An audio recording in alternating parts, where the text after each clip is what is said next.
The following is a production of Phoenix Media. The views expressed do not necessarily represent those of the company or its advertisers and may contain language that's unsuitable for younger listeners.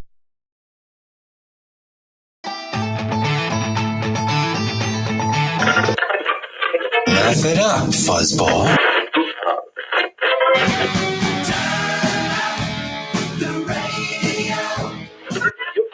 I'm about to do to you what Limp Bizkit did to music in the late 90s.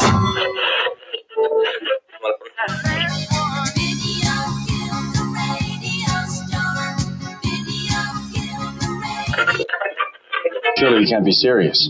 I am serious. And don't call me Shirley. Here goes the last DJ. Gentlemen, I wash my hands of this weirdness.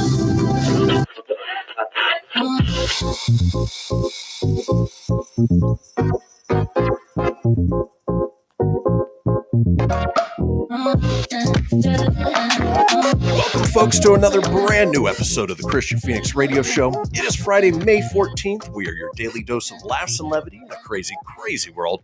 I'm joined by my co-host, the Savage One, Mr. Tony Spark. Tony, how you doing today? The Savage One, yeah, the Sparky Spark. No, I'm good, man. The Avs won their third President's Trophy in franchise history, first one since 2001. Number one in the West, man. Number one seed. Go Avs, go. So I'm doing great, man. Yeah, doing great. Yeah, much better than the repeat version yesterday, right? Exactly. Yeah, we had to run a best of yesterday just due to some scheduling things, but we are back today with a brand new show, and we've got a whole list of shows lined up for you guys next week. List of shows. Yeah, we're back on Mondays, so just program, right? You're going to drop all that, but Mondays we'll be back on, so... Exactly. And it's worth mentioning, since we're talking about it anyway, starting Monday, we're going down to the new and improved 1 hour version of the show. So 1 hour. Distilled down a little bit, a little straight to the point, but it allows us time to provide you guys better content and more content here in the future. So that's sort of the way things are going. But yeah, Monday through Friday, you'll have us in your ear holes, for lack of a better term. There you go. Well, let's go ahead and kick things off the way we do each and every day with a question for my co-host. Tony, whether it's at your apartment or when you owned a home, have you ever had anything stolen out of your front yard? Geez, I'm sure we have. Not that I can think of off the top of my head, though. But we used to have a kid that would put Dr. Pepper soda cans in our mailbox every day on their way to school because we used to live on a cul-de-sac on the way to an elementary school. Her name was Hannah. She lived around the corner because I caught her doing it. But every day she would put a empty Dr. Pepper can in my mailbox. So I didn't really steal much, but she sure left garbage in my mailbox. She must have known that you were a Dr. Pepper fan, or that you had an affinity for Lil Sweet. Yeah, it's a sweet one. And the only reason why I knew her name was Hannah is because her dad around the corner, Hannah, God damn it, get home, Hannah. Every day. I'm coming, Dad. Yeah, that's the only reason why I know.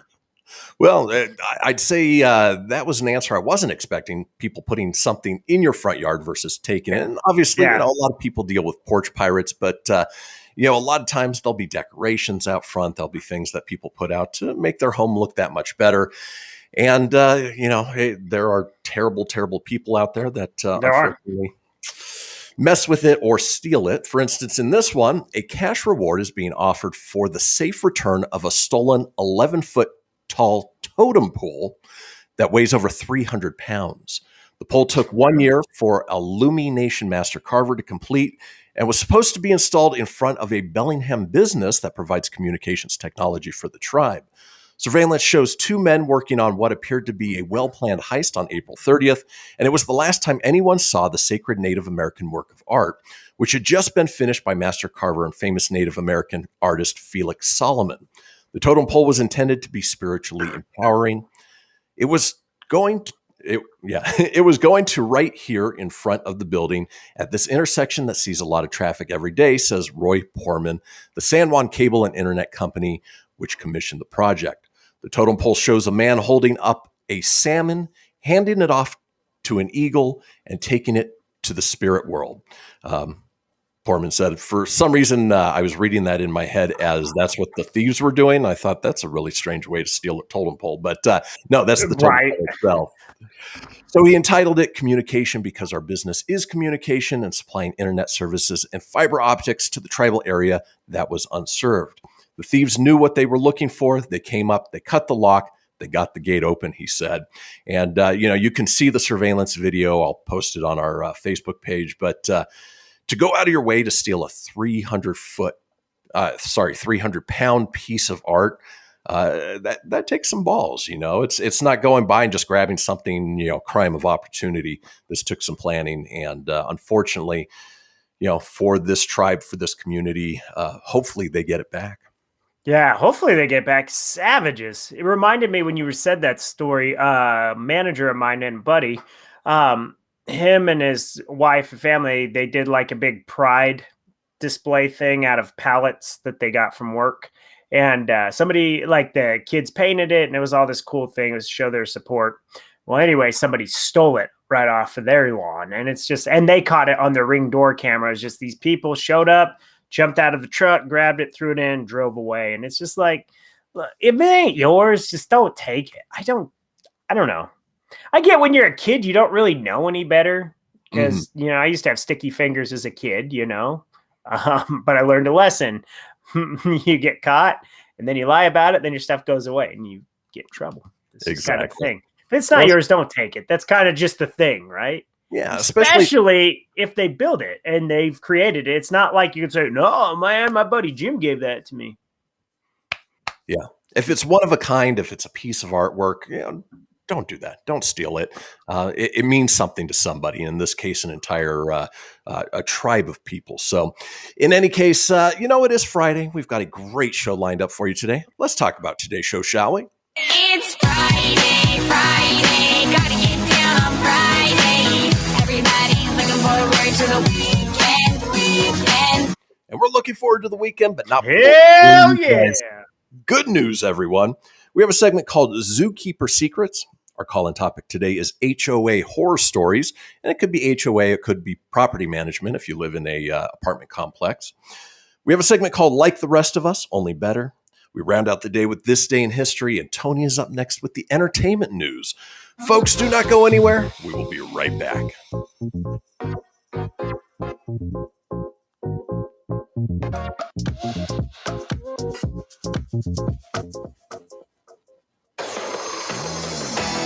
Behold, my precious. Ooh, let me tell you something right here.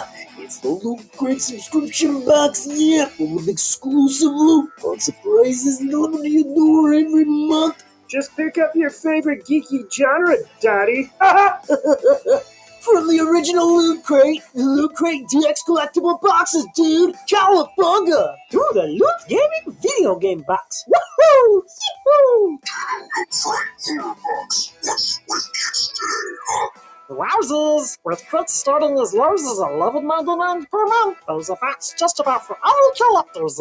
To get your geek on, head over to phoenixmedia.us/Loot Crate and claim your exclusive offer. That's FENIX media.us/Loot Crate. Great Scott! Snap into a Loot Crate, dig it? I spend a lot of time in the backyard, and I'm the center of attention at summer barbecues. In '96, I made some of the tastiest s'mores. And in '09, it was me, your backyard fire pit, that accidentally started a wildfire when a summer breeze carried one of my embers into some dry brush. Spark a change, not a wildfire. Visit SmokeyBear.com, brought to you by the U.S. Forest Service, your state forester, and the Ad Council. Only you can prevent wildfires. Hope you enjoyed your meal. And I just want to say, he's lucky to have a brother like you. Lucky? Caring for my brother is far from easy. But he's a part of me, like my arms and legs, so I'll be his. No time for tired. Nothing can disable this love. He needs me, but I'm the lucky one, even though I need help now and then. If you're caring for a loved one, visit aarp.org/caregiving for care guides and community. Support for your strength. Brought to you by AARP and the Ad Council. What if I told you that a tornado was going to happen tomorrow, right where you live? That it would touch down at exactly 3:17 p.m., and I told you the exact path it would take. You would, of course, prepare. You would talk with your loved ones, and you'd make a plan today. It's true, I can't tell you a tornado will strike tomorrow, but shouldn't you have a plan anyway? Go to ready.gov/communicate and make your emergency plan today. Don't wait. Communicate. Brought to you by FEMA and the Ad Council. This is Mario Andretti. You know me as a race car driver, but I'm also a Meals on Wheels volunteer. I've raced against the sport's biggest personalities, but I've never met more vibrant, amazing people than the seniors served by Meals on Wheels. You can make a difference by dropping off a hot meal and saying a quick hello. So, America, let's do lunch. Volunteer your lunch break at americaletsdolunch.org. This message brought to you by Meals on Wheels America and the Ad Council. You're listening to Fenix Media. Listen live and explore more great shows at phoenixmedia.us.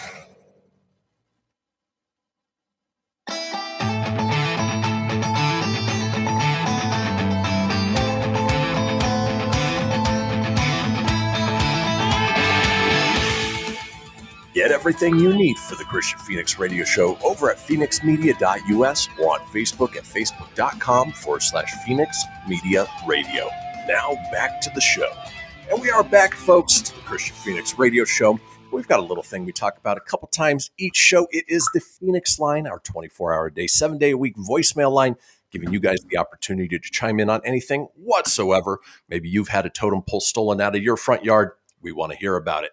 Give us a call at 855-FENIX-RADIO. That's 855-FENIX-RDO or 855-336-4973. All we ask is that you keep it entertaining. We'll compile those together, put them out in a future show. Speaking of entertaining, Tony is here with the entertainment news.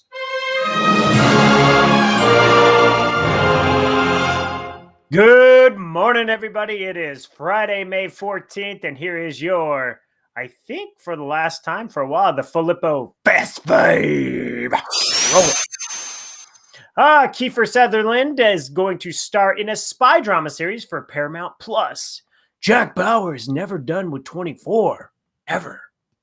Ellen DeGeneres will end her talk show following misconduct investigation. I guess it doesn't pay to be a meanie now, does it? Nope. Mark Wahlberg, hey, I'm going to give you a world-class knuckle sandwich. His new sci-fi thriller, Infinite, which was directed by Antoine Fuqua, will be skipping theaters and going straight to the streaming on Paramount Plus. They got another one. Catherine Hahn, who is Agatha in WandaVision, will join the Knives Out 2 cast. That thing is just getting star-studded and big. Yeah, it is. There's her little wink thing there. Marvel star Kat Dennings just got engaged to Andrew W.K. Remember him? He likes to party hard. That was like his one only. We saw him at Dot Fest 2001. Yeah, let's party hard. And for a bonus one, Shang-Chi and the Legend of the Ten Rings will be releasing exclusively to theaters for 45 days. Then you can get it at a premium on Disney Plus, or maybe you'll be able to just stream it on Disney Plus. Doesn't say, cool. But yeah, but at least you get that 45-day exclusivity there. That's always nice. Something that was really cool that came out yesterday. We know Kevin Smith has been working on Masters of the Universe. Haven't heard much about it in a while. Then he said, hey, tune in to follow EW, which is Entertainment Weekly, on Twitter. And there's some big news that dropped yesterday. Well, since we didn't do the show, we're going to let you know about it today. Well, it looks like they showed the animation of Masters of the Universe, and by God, does it look good, right? Like, the animation is just fantastic. I'll read what it says here. The animated sequel will be split into 2 parts. Part 1 premiering on Netflix July 23rd. After Netflix's She-Ra and the Princess of Power ended its 5-season run, Prince Adam and the world of Eternia are coming back full force to the limelight with a planned live-action movie, which we reported the other day He-Man took a hike, so that's kind of in limbo. So the CG animated He-Man and Masters of the Universe show aimed at kids, but this one is Masters of the Universe Revelation, a separate animated series from the mind of Kevin Smith, a.k.a. Silent Bob. It's designed with fans of the 80s art cartoon in mind. Basically, here it just it says everything I've worked on in like 27 years. This is easily the top 5 of my most favorite, most satisfying projects, said Smith. He's a He-Man super fan who show runs Revelation, executive produced with Mattel Television's Frederick Soleil, Adam Bonet, Christopher Keenan, and Rob David. When I die, they'll be like, he made Clerks, remember? Because that's the most memorable thing I think I've ever done. I think it has a running shot of being like he's made Clerks in that one cartoon at that time. So very funny. He-Man was voiced by Chris Woods. Skeletor is voiced by Mark Hamill. And it comes out July 23rd. Buddy, what is your take? It's also, let me read this real quick too. Game of Thrones, Lena Headley will be Evelyn. Buffy the Vampire Slayer, Sarah Michelle Gellar will be Tila. Alicia Silverstone will be Queen Marlena. And Kevin Conroy as Merman. Damn, this is good. Be good. Alan Opperman is also Mossman, who used to be the original voice of Skeletor. Yeah. Okay, now as I read that last juicy bit of news, what's your take on it, buddy? I'm excited. So obviously we grew up kids of the 80s, growing up watching He-Man and the Masters of the Universe. But if you go back as an adult and rewatch it, it doesn't quite hold up because, the storytelling wasn't quite there. Storytelling, you say? Some cheesy dialogue. But, that was part of the 80s. The thing is, now we're getting these, sequels in this case that, the storytelling is there. Obviously, there's an amazing voice cast. And I got to say, I'm excited. I'm very excited with who's behind it, the animation we see, and I'll put it up on our Facebook page. It looks awesome. So excited about that. Now, if I'm sure if you don't know what He-Man is and stuff, just probably wait and watch this one coming out, because you're right. The ones from the 80s you go back and watch, a little cheesy. Hello, Skeletor, or He-Man, and it always Prince Adam looked a little interesting there. So that was that, and then now we'll roll on to other little TV news here. We know Dexter season 9 is coming back, and we got a little teaser a week or two ago of him all cleanly shaved but still in the woods. So although characters certainly came and went on the show, there was a fairly solid core cast in the original 8 seasons of Dexter. It seems like we shouldn't expect any of them to turn up in the revival. Showtime announced last year that this is a 10-part limited series that sees Clyde Phillips returning with Michael C. Hall stepping back. Now, James Remmer, who played Harry Morgan in the original series, Dexter's adoptive father, said the character passed away before the series ever began, and he would frequently appear in flashbacks as a manifestation of Dexter's moral code throughout the 8 seasons. While speaking to a fan on Instagram, he said that Showtime didn't ask any of the original cast to return, although most are definitely open. I will not be back as Harry Morgan. They just didn't ask any of the original cast back, so I don't know what they're going to do. So basically, when Dexter comes back, it's going to be a whole new series, just focusing on him. Although I think they should have brought James Remmer back as the manifestation, because that was kind of the big thing. Because anytime he was about to do something that was questionable, he was the good code. But, And this may be just sort of a diversion, a little smoke and mirrors that he will be back. He would be the one person I would expect, especially if there is a change of scenery from, Miami, where he was at before, to Oregon now. And, but James Remar, he was always a constant in there. And as, he mentioned in that article, he wasn't alive during the series. So he should be able to come back as flashback. So it'd be nice to see him there. It'd be also great to see Deb, as her back as a voice of reason. That would be that would be really cool to have her that way. I mean, obviously since they killed her, but she would be a real good like that. I mean, if he had a cycle of just past what was his wife's name? Yeah, that got taken out. It's been a long time since I've watched the show. On the tip of my tongue. But she would be a good throwback. Rita, to have Rita in there, and then Deb kind of as the voice of reason would be good. But, you know, who's to say what's going to happen? It'll be worth watching. And my thought, if it ends up being successful, they'll probably roll another limited run. Exactly. Kind of how that did, right? Speaking of a show that's not coming back, but they are doing a reunion. Yesterday, Friends reunion special at HBO Max dropped its first teaser trailer. The long-delayed Friends reunion special at HBO Max will finally be there for you, pun intended, with the streamer announcing the official premiere date. Friends the Reunion will debut on HBO Max on May 27th. In addition to the first teaser trailer, that's just me being Ron Burgundy reading. It says, read above. Friends the Reunion will debut on the 1-year anniversary of the launch of HBO Max, exactly 1 year after originally was supposed to air.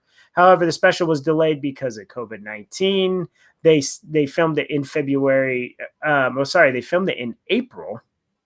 It will feature Friends stars Jennifer Aniston, Courtney Cox, Lisa Kudrow, Matt LeBlanc, Matthew Perry, and David Schwimmer as they return to the iconic comedy's original soundstage, Stage 24, in the Warner Brothers studio lot in Burbank. So, yeah, there you go. I bet it'll be, hopefully it'll be very much like The Fresh Prince of Bel-Air. It says you can expect guest stars on this: David Beckham, Justin Bieber. Why? BTS, right. James Corden, Cindy Crawford, Lady Gaga, Kit Harington, Larry Harkin, Mindy Kaling, Thomas Lennon, Christina Pickles, Tom Selleck, he makes sense, Reese Witherspoon, she makes sense, Maggie Wheeler, and more. So looks like they're just going to put together a lot. My thought is these celebrities will probably be on and be like, this show was so influential and it made me laugh. And right. Yeah. They should put you and Jesse on there. You guys watch that show a lot. Yeah. And Lori, she watches it a lot. So the true fans. So you can check that out on May 27th. Now that HBO Max is actually a good streaming service, because a year ago when we talked about it, we were excited for it. It came, it was disappointing, and it's gotten much better now. So far better. Much better. But that is all the time we have for entertainment news. So let's roll on to those celebrity birthdays one last time, shall we? It's my birthday! And today is some guy that kind of created a thing called Facebook. Mark Zuckerberg is 37. Superstar tight end known as Gronk. He played for the New England Patriots, won a ton of Super Bowls. Then he came back, joined the Buccaneers, won another Super Bowl. Rob Gronkowski is 32. Hela from Hela, I screwed her name up. But she was in Thor, Ragnarok, names are hard today. Kate Blanchett is 52. Some guy who created one of some little sci-fi franchise called Star Wars, George Lucas, is 77. Never heard of it. I never heard of that either. Former USC Trojan and Green Bay Packer with very long flowing hair, Clay Matthews is 35. British actor who was in Reservoir Dogs and Pulp Fiction, and he also was Abomination in The Incredible Hulk. Tim Roth is 60, and acclaimed film director and screenwriter who's best known for Who Framed Roger Rabbit, Forrest Gump, Castaway, Contact Flight, and another little movie that we might have mentioned on here, Back to the Future. Robert Zemeckis is 69. Those are your birthdays. Happy birthday, everybody. It's too bad Zemeckis isn't 88. That would be perfect. But 88 miles per hour. Bob Zemeckis. Folks, that does it for the entertainment news. When we come back, it's time for good news, everyone. Don't go anywhere. We'll be back after these messages. After these messages, we'll be right back.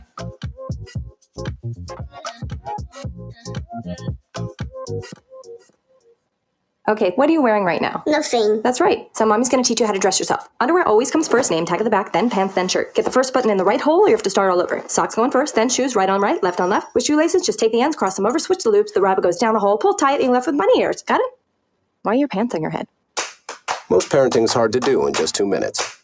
2 minutes twice a day making sure they brush their teeth is easier, and it could help save them from a lifetime of tooth pain. Visit 2min2x.org to find out more. A message from the Partnership for Healthy Mouths, Healthy Lives, and the Ad Council. This message is for all of you sitting in the passenger seat. And apologies if it gets a little uncomfortable, but how does it feel to be at the mercy of someone who thinks a random text is more important than your life? Someone who takes their eyes off the road while speeding along in a 3-ton hunk of steel. Freaky, right? Well, why not just ask them to stop? Or better yet, volunteer to text for them. It might be a little awkward, but believe me, you'll live. Learn more at stoptextstoprex.org. Brought to you by the Ad Council and the National Highway Traffic Safety Administration. We are live outside the home of Joe and Rosie Goddard, where a pretty big tickle fight broke out just minutes ago. Sources say their father instigated the laughter. Let's go inside for a comment.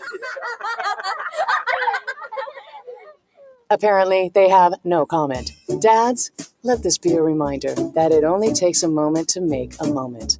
Call 877-4DAD-411 or visit fatherhood.gov. Brought to you by the U.S. Department of Health and Human Services and the Ad Council. How's it going? I'm having a stroke. Are you going to shake my hand? I'm having a stroke. Wow, you're not even moving your arm. I'm having a stroke. When someone is having a stroke, they may not be able to say it with words, but their body language will tell you loud and clear. Look for FAST. F, face drooping. A, arm weakness. S, speech difficulty. T, time to call 911 immediately. Know the sudden signs. Spot a stroke fast. Visit strokeassociation.org. Brought to you by the American Stroke Association and the Ad Council. Hello, Kubo. What have you got planned for today? Come on, this way. Adventure can be found anywhere, but the best place to start is in the forest. It's the most powerful magic there is. Head outside to discover incredible animals. Wow. And beautiful plants that come together to create an unforgettable adventure. So grab your loved ones and explore a world of possibilities. Visit discovertheforest.org to find the closest forest or park to you. Brought to you by the Ad Council and the U.S. Forest Service. My teacher said that we should have a plan in case of an emergency. Do we have one? First thing I'm going to do is grab a flashlight with dead batteries. I'm going to start randomly throwing clothes in the bag. You two will be hiding in the closet and Dad won't be able to find you. And that's when we both start crying. Uncontrollably. Can you pass the cutlets? Winging it is not an emergency plan. Make sure your kids know what to do during an emergency, who to call, where to meet, what to pack. Search Ready Kids at nyc.gov or call 311. Brought to you by the New York City Office of Emergency Management and the Ad Council. You're listening to Fenix Media. Listen live and explore more great shows at phoenixmedia.us.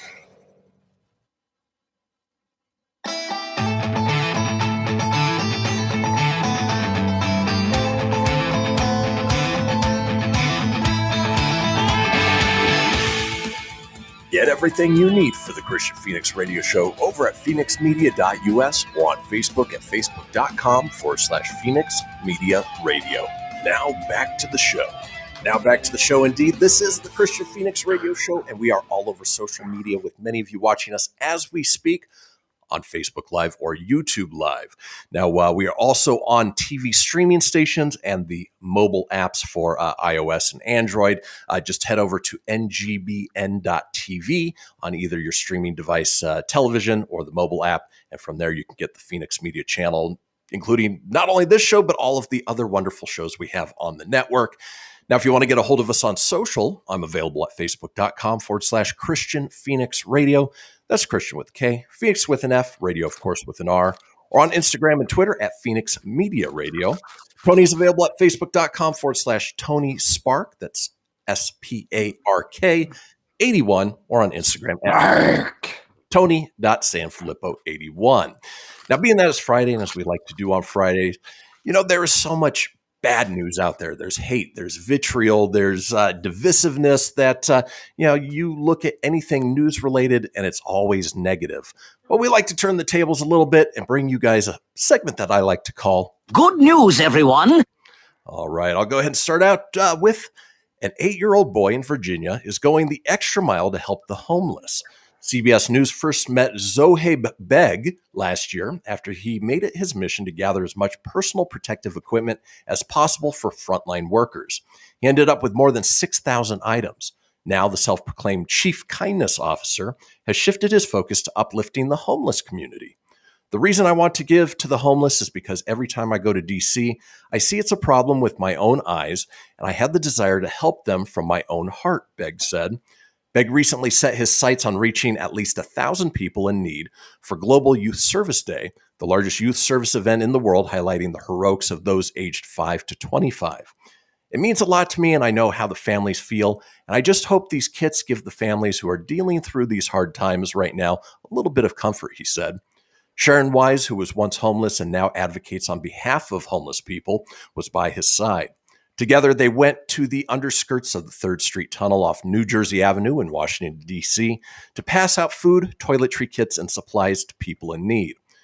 They weren't born one day and say, hey, I think I want to be in a camp one day. They ended up there, and seeing him out there with me and some of the other volunteers, it just gives them hope, saying, wow, this little boy is out here. He cares about us, Wise said. Each kit was filled with donations from local companies to whom Begg personally reached out. I kept making holes in my socks, so my mom got me bombas, and I thought, they're very comfy. Then he thought, hey, maybe bombas could give me some socks. So me and my mom emailed them for 50 socks, and they ended up giving us 600, Begg said. He also connected with dentists' offices, Trader Joe's, Wegmans, and Chick-fil-A. I believe in spreading kindness, and all my donors and partners for this event share this vision and also believe that no one is too young to make a difference, he said. Although Global Youth Service Day has passed, Begg says his mission is far from over. As long as he's helping those around him, he said he's one happy 3rd grader. It makes me happy to give to others, he said. I also want to show children that no matter your age, you can always make a difference and a positive impact in your community. You just have to find the problem and find one solution. For an 8-year-old kid, he sounds wise beyond his years. It's awesome to see somebody so young going out there trying to make a difference, even to 1,000 people. To those 1,000 people, that's a huge world of difference. And hopefully this inspires other people, other young people, to do pretty much the same thing. It's a snowball effect of, good news, everyone. That is definitely great news. So always good to see, especially the youth do that. It's awesome. It instills good leadership skills, good personal skills, things like that as they grow, and they'll just grow up to be a good person. So, and if that's what he can accomplish at 8 years old, imagine what he can accomplish when he's 21, 35, 50. It'll be interesting to see his trajectory. Exactly. Very cool. Mine is out of Canada, eh? They say home is where the heart is, but when the home you're living in isn't safe, the heartache can be a real headache. That was the situation for one Nova Scotia family until neighbors stepped in to turn things around. When Alvaro Wiggins was diagnosed with kidney failure, it created a domino effect.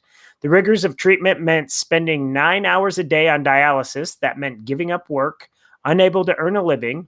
Wiggins, his wife, and their 4 children were forced to move into public housing. The hazardous conditions they faced there made for a harsh adjustment. Fortunately, Wiggins had forged strong ties to the community. Prior to his illness, he'd earned his stripes as a neighborhood activist with 2 local youth-related organizations, Hope Blooms and Love Nova Scotia. Sarah McLaren had worked alongside him for years. Having seen how much himself Wiggins invested in the pursuit of helping others, she felt more than deserved to give something back. Finding her family a safe and healthy place to live became her top priority. This past spring, McLaren launched a GoFundMe campaign in hopes of bringing in enough money to purchase the house and defray some of the Wiggins living expenses. Though donations came in by the thousands, it wasn't nearly enough to make a dent in Halifax's red-hot housing market. While McLaren fretted her efforts would fall short of hitting the mark, she wasn't destined to be the only fairy godmother in this story. Enter real estate agent Brenda McKenzie. McKenzie heads a local housing initiative, A Home for Everyone. For the past 15 years, she and her peers have donated a portion of their commissions to various housing-related charities. For McKenzie, who is likewise on dialysis, waiting a kidney donor, the Wiggins family story struck a special chord. Along with her charitable board, the decision was made this year's earnings would go toward helping Alvaro, his wife Shalise, and their kids Aaliyah, Javier, and Jaden to find a new place to call home. But even with a boost in capital, hunting down an appropriate dwelling was proving to be a challenge. Yet again, fate stepped in. One of Mackenzie's Halifax listings, a 4-bedroom townhome is a close proximity to a park and a swimming pool, had been inundated with multiple offers when it hit the market. All of them fell through. Team Wiggins rushed in with the bid, which was accepted. The specific house was a miracle house. It was a unicorn house, McLaren told CBC News. It's probably the most beautiful thing I've ever been a part of in my lifetime. The family expects to be able to move into their new digs by the end of the month. In the meantime, a home for the family has rounded up volunteer attorney and home inspector, as well as a crew of business to donate a slew of home upgrades and furnishings. It will mean everything. It will be a sense of security to live here, to have a home, to have a place to call home. My kids love it here. It will be so joyful for them. I don't even know how to find the words to thank everybody who has supported this dream. So very cool. Went out of their way to donate resources, earnings, and to put a bid on a house for them and find it. So very, very cool stuff there. Well, and it goes to show that, if you're trying to make a change, you don't have to affect tens of people, hundreds of people, thousands of people at a time. If you go and help just one family, just one person, one individual, it'll make all the difference in the world. And, part of the reason that we do this segment. Good news, everyone. It is always good news. Well, folks, that does do it for Good News, everyone. Only the segment. There is lots of good news out there, and we want to empower you guys to, look for it and make that good news as well. When we come back, we've got a segment called Zookeeper Secrets, so don't go anywhere. We'll be right back. Ooh.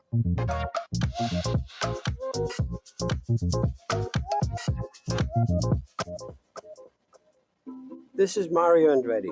You know me as a race car driver, but I'm also a Meals on Wheels volunteer. I've raced against the sport's biggest personalities, but I've never met more vibrant, amazing people than the seniors served by Meals on Wheels. You can make a difference by dropping off a hot meal and saying a quick hello. So, America, let's do lunch. Volunteer your lunch break at americaletsdolunch.org. This message brought to you by Meals on Wheels America and the Ad Council. People been saying to your friend, get a different face, and posting on their feed, they're super ugly. The things they say to them online are cruel and they're not true. So tell your friend, I'll stand up for you. Don't worry, I know what to do. Know someone being bullied online? You can be a witness and make a difference by letting the world know it isn't cool and by letting your friend know you care. Learn more at eyewitnessbullying.org. Brought to you by the Ad Council. Hope you enjoyed your meal. And I just want to say, he's lucky to have a brother like you. Lucky? Caring for my brother is far from easy. But he's a part of me, like my arms and legs, so I'll be his. No time for tired.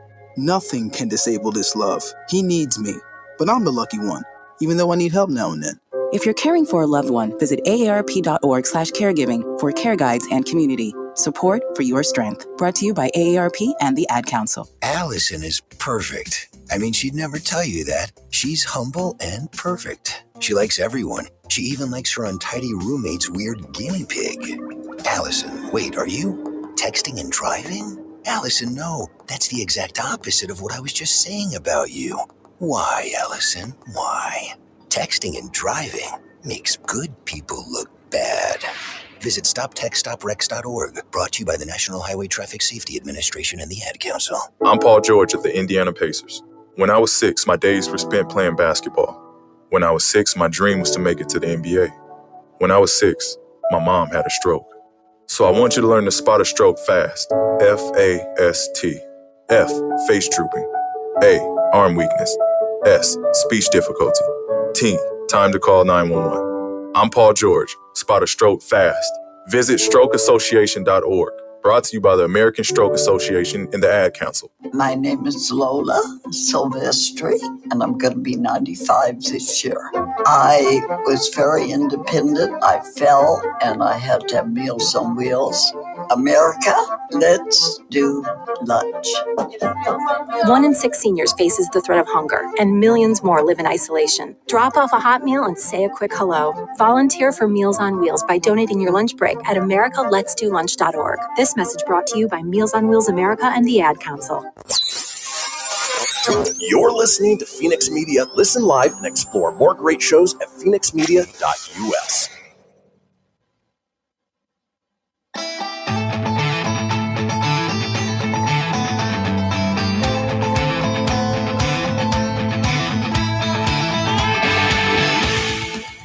Get everything you need for the Kristian Fenix radio show over at phoenixmedia.us or on Facebook at facebook.com/Fenix Media Radio. Now back to the show. And we are back, folks, to the final segment of the first hour of this episode of the Kristian Fenix radio show. But do not fret, there's still plenty ahead with our second hour, including our call-in topic of HOA horror stories. Now, if you missed a portion of the show or you want to go back and catch up on any of the previous shows, it's easy enough to do so. Head over to phoenixmedia.us, click on the show's link, scroll on down to the Kristian Fenix radio show. From there, you can get video, you can get audio as well, or head over to wherever you get podcasts. Apple, Google, Stitcher, Spotify, Anchor, Breaker, TuneIn, iHeart, Amazon, about 20 in all. While you're there, be sure to subscribe. That way you always have the latest episode. Leave a review. Let us know what you think and tell your friends because sharing is caring. Now, in this segment that I've titled Zookeeper Secrets, earlier in the week, we talked about amusement park secrets, things from people that worked at amusement parks that might make you not want to go back. Of course, that all stemmed from Tony's trip to Florida last week to Walt Disney World. And I had actually prepped this segment last week to talk about the animal park at Disney World, but you didn't even go, right, Tom? No, I've been there before. It's overall, I don't know. I've been there a few times. It's not my most favorite place. I think it's just because every time I've gone, it's so damn hot and sticky and muggy that I'm just like, I just want to get the hell out of here. They have some bitchin' rides there, though. Yeah. And when it's that hot, Everest is so cool. When it's that hot, the animals don't want to come out. And so, you go on these tours and you see nothing, just sort of landscape. So we did a animal park thing too on, where was it? San Diego. It was another sea. I don't know if it was SeaWorld's or something, but it was like in a yeah. You know how it wasn't there at SeaWorld, but you had to go like up to this hot desert thing that was a little more north, and it just it was so uncomfortable. It was cool because there was a lot of roaming animals, but holy hot, man! It's not fun when it's hot. Yeah. And luckily, the good news is most zoos and animal sanctuaries now are places where animals are allowed to roam around. It's not like in the early 20th century where... Did you say the earliest? I said earliest, yeah. Earliest days when turtles roamed the world. I like turtles. To be fair, I got up extra earliest, so... Earliest today. In any case, let's go ahead and run down some zookeeper secrets. That way you guys know what to expect when you go to the zoo, if you want to even go at all after this. All right. Let's start with this first one from Mapletop Library. Says, those free roaming peacocks are really stupid, and sometimes they go in the Lions exhibit and get torn up. It's funny, you go to these places and sometimes you see the peacocks roaming around, but I would imagine sometimes they find themselves in the wrong enclosure and, a lion or a bear gets a nice little snack that they weren't expecting. Hey, it's the wild, it's definitely interesting. Yep. Moving on, Zookeeper Secrets.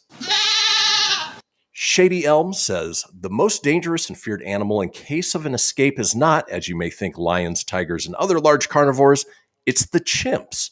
Those things will rip your arm off and beat you to death with the bloody end as soon as they look at you.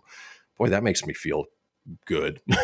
Yeah, it kind of worries me a little bit. You might not look at them quite the same. Yeah.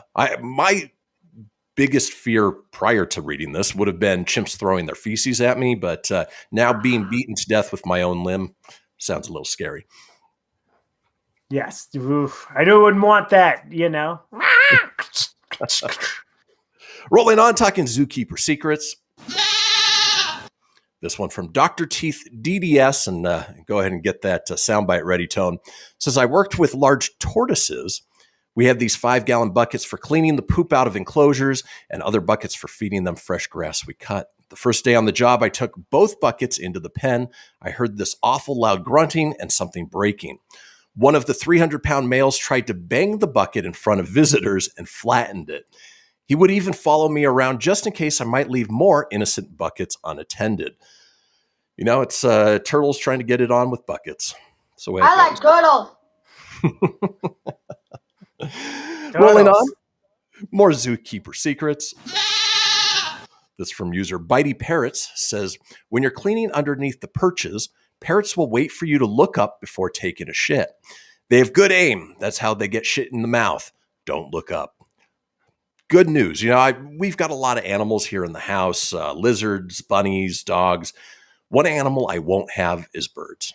They're loud. They can be obnoxious. Just not a bird guy. No, do they freak you out when they come flying at you too? Oh, totally. You have that reaction? Yeah. Lacey, when we were anywhere, we were at our friend Renee's, they have birds that fly, and she's always like, geez. And at Disney, there was a couple of times, man, when birds don't give two shits, man. They fly right at your face. It's like, yeah. Oh, yeah. Yeah. And it's funny. Birds are fun. I don't know. I'm not a big bird guy either. Yeah. Even out, if I'm outside and there's, a flock of birds flying overhead, I'm always a little cautiously aware of, they could poop and there could be bombs dropping at any point. So. I've only seen one person get shit on in my life. That was poor Shelly, Denny's wife. Bird flew by and shit on her. That sucked. Well, it might have been the first date with my ex-wife. We were at an outdoor dining place, and bird had diarrhea all over her back. And so, they say it's good luck, but I don't know. I don't know if I believe that. Well, it's a memorable first date there. Exactly. Let's keep rolling on, talking Zookeeper Secrets. Boy, what an unfortunate username. Username Overdue Fetus. Wow. If any animal escapes before the zoo opens to the public, the zoo is supposed to shut down completely for the day. Often, those smaller zoos can't afford to lose a day open to the public, so if some specific types of animals escape, such as reptiles or small animals, they will just stay open while having keepers look for that animal. I remember hearing from coworkers that they listened to our boss and opened even though a small but somewhat venomous snake was on the loose. That's terrifying. Could you imagine just taking your kids to a day at the zoo and some random venomous snake rolls on up to you and lawsuit waiting to happen for sure. Yeah, I don't want to go near any snakes. I hate snakes. Just like Indy, man. Don't do them. They're not my thing. Nope. It's funny. I don't mind snakes. I hate spiders. So yeah. To each his own. All right, let's keep moving on. Talking Zookeeper Secrets. Zookeeper! This from user Nitherian says, next time you go to the zoo, ask someone which animals are kill on sight in an escape. The answers will surprise you. Lions and tigers are typically on the trank and capture list, but a jaguar the size of a golden retriever is kill on sight. The zoo I was with, the 2 jags were the only animals on site that were on the shoot to kill list. Even the silverback was on the trank first list. So, if you want to dive a little bit deeper into what could possibly kill you, ask a zookeeper what's the most dangerous animal there. No thanks. Yeah, definitely. It's... Let's keep moving on. More Zookeeper Secrets. User Nutcase Create says, the zebras are ruthless and will tear apart any unfortunate kangaroo that dares break into an enclosure. They love the thrill of the chase and the subsequent kill when they get bored. And you wouldn't expect that from a zebra. You think, that they serve more as prey as opposed to hunter. But I guess if they're bored enough, they'll do what humans do and take it out on some unsuspecting animal. Yeah, the last zebra I saw was after the backside of water on the Jungle Cruise. That was the last one. He was sleeping. He was sleeping peacefully. Yeah. Surrounded by lions that were taking care of him. Yeah, they were taking care. He was just sleeping. That's what the Jungle Cruise guy told me. I'm going to believe it. Yeah. Let's keep rolling on. Zookeeper Secrets. All right. This is from user Epsuche.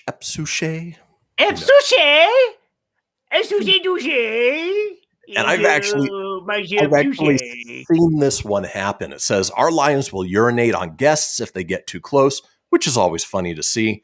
Not so funny to smell.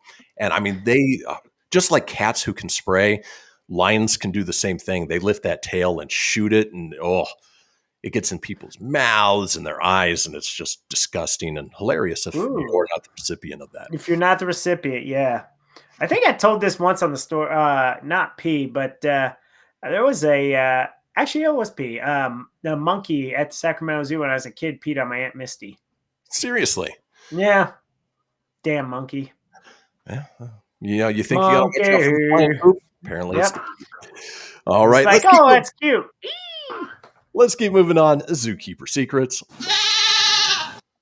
This from user Plaid Lemming says aquariums have captive breeding programs for some of the dolphins and whales, but they are too difficult to transport for mating. So they have to use artificial insemination, which requires semen samples from whales, which means that it's someone's job to give hand jobs to dolphins and whales in order to collect the sperm. It's part of the animal's training, and the whales will roll over and present their genitals on command. I guess if I had to be a captive creature to an alien race and they had to take care of that for me, that wouldn't be the worst thing in the world. Yeah. Terrible job, though. I don't want. Awful, yeah. No. You got to have a really good love with animals. It's like it reminds me of that lady in 50 First Dates. You know how he worked at that zoo, and she's like, "I love the animals," and she's like, she has to do all the gross cleanings and stuff. Yeah, and she gets vomited all over. Yeah, I love my job. All right, and then finally here in Zookeeper Secrets, this one from Dyslexic Draws says, one of our most popular exhibits was this incubator with baby chicks.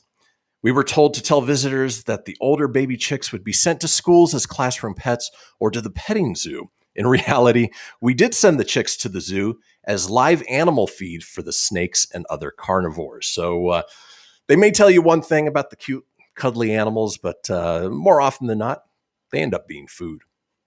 Yeah, they're just little cuddly critters. Crispy critters. There you go. Well, folks, that does it for the first hour of the show. We are headed into our long break. Enjoy the news. Take a potty break. Grab yourself some tea. Join us back here in about 7 minutes where we've got our call-in topic of HOA horror stories. Don't go anywhere. We'll be back in a few.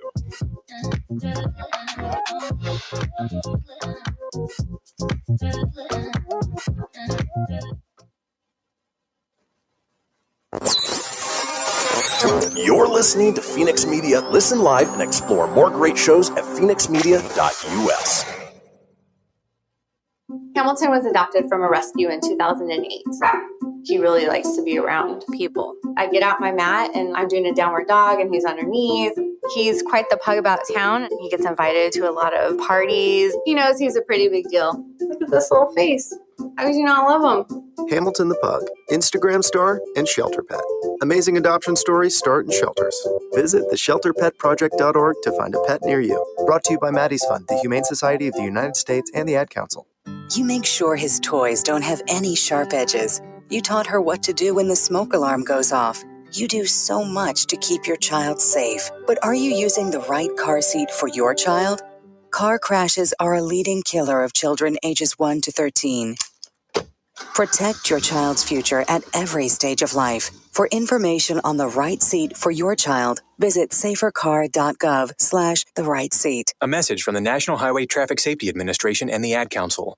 So you see, son, good manners are important. Should I go through it again? Yes. Yes, please. Yes, please. Exactly. Always say please, thank you, you're welcome, and excuse me. Sit up straight, hold doors open, don't speak with your mouth full, keep your elbows off the table. Share your things, play nice, and generally treat others the way you'd like to be treated. Got it? Got it. And stop picking your nose.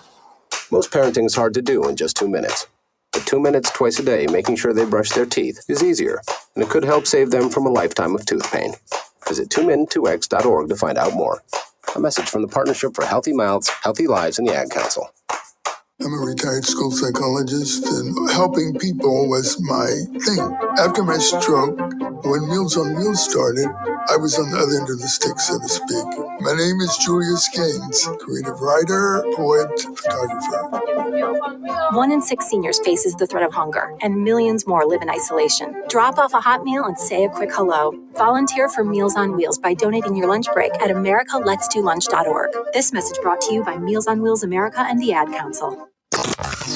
You're listening to Fenix Media, the multiverse of pop culture entertainment. To explore our complete lineup of quality programs, head over to phoenixmedia.us or like our Facebook page at facebook.com/Fenix Media Radio. And now, it's time for entertainment news presented by the Fenix Media Independent Comedy Network. For Friday, May 14th, I'm Kristian Fenix. Actress Emily Blunt revealed that she was nearly cast as Natasha Romanoff, aka Black Widow, for Marvel Studios' Iron Man 2, but had to pass because she was contractually obligated to work on Gulliver's Travels at the time. When asked if she regretted the decision to take the Jack Black comedy role over the record-breaking series of superhero films, Blunt responded, "Well, at least the residual checks are enough to buy me a nice meal from Burger King once a month." American Idol finalist Caleb Kennedy has been kicked out of the competition after a video surfaced of the contestant wearing a KKK-style white hood. In a statement, the 16-year-old mullet-topped country star wannabe claimed the video was taken completely out of context and actually displayed a prior Halloween costume where he had dressed as a ghost. The burning crosses were simply for lighting effect. Reality star Courtney Stodden says she has accepted model Chrissy Teigen's apology for bullying her on social media when she was a teen. Still holding a grudge, however, is Stodden's cradle-robbing pedophile husband, actor Doug Hutchison, who was 50 when he married 16-year-old Stodden.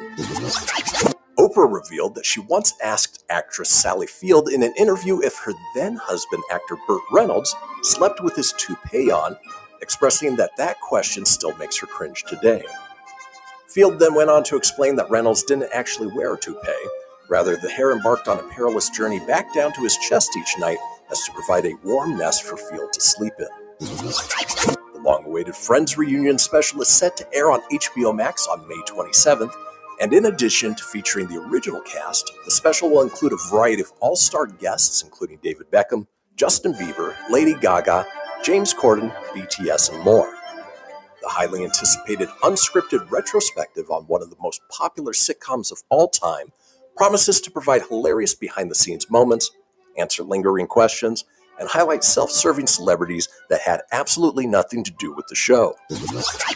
And in celebrity birthdays, the Incredible Hulk and Pulp Fiction actor Tim Roth turns 59, Thor Ragnarok and Lord of the Rings actress Cate Blanchett turns 51, Tampa Bay Buccaneer and amateur DJ Rob Gronkowski turns 34, School of Rock and Despicable Me actress Miranda Cosgrove turns 27, Star Wars director George Lucas turns 76, Back to the Future director Robert Zemeckis turns 68, and finally Facebook founder and digital eavesdropper Mark Zuckerberg turns 36.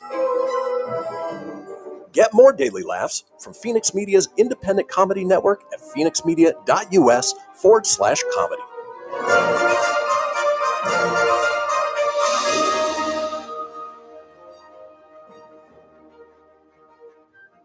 Keyboard Cat, Hamilton the Pug, and Toast Meets World. These are some of the internet's most beloved pets, and they all have one thing in common. Their stories started in a shelter. Start your story. Adopt a dog or cat today. Visit theshelterpetproject.org to find a pet near you. Training that pet to play the keyboard, that's optional. Start a story. Adopt a shelter or rescue pet today. Brought to you by Maddie's Fund, the Humane Society of the United States, and the Ad Council. Okay, what are you wearing right now? Nothing. That's right. So mommy's going to teach you how to dress yourself. Underwear always comes first, name tag at the back, then pants, then shirt. Get the first button in the right hole or you have to start all over. Socks going first, then shoes, right on right, left on left. With shoelaces, just take the ends, cross them over, switch the loops, the rabbit goes down the hole, pull tight, and you're left with bunny ears. Got it? Why are your pants on your head? Most parenting is hard to do in just 2 minutes. But 2 minutes twice a day making sure they brush their teeth is easier, and it could help save them from a lifetime of tooth pain. Visit 2min2x.org to find out more. A message from the Partnership for Healthy Mouths, Healthy Lives, and the Ad Council. How's it going? I'm having a stroke. Are you going to shake my hand? I'm having a stroke. Wow, you're not even moving your arm. I'm having a stroke. When someone is having a stroke, they may not be able to say it with words, but their body language will tell you loud and clear. Look for FAST. F, face drooping. A, arm weakness. S, speech difficulty. T, time to call 911 immediately. Know the sudden signs. Spot a stroke fast. Visit strokeassociation.org. Brought to you by the American Stroke Association and the Ad Council. The storks are bringing me a baby brother. We can do this together. All right, let's go. Storks know how to keep kids safe. Do you? Oh my gosh, you don't know. I know. You don't.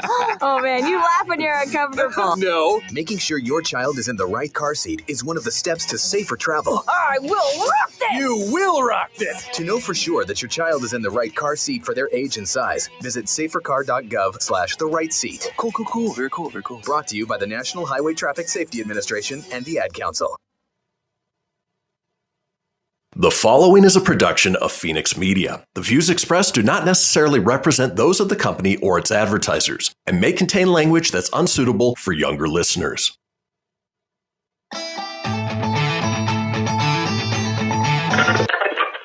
Laugh it up, fuzzball.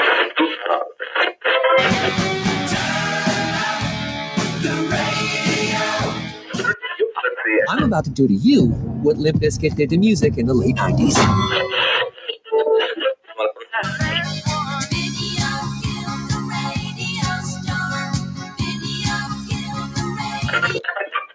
Surely you can't be serious. I am serious. And don't call me Shirley. Here goes the last DJ. Gentlemen, I wash my hands of this weirdness.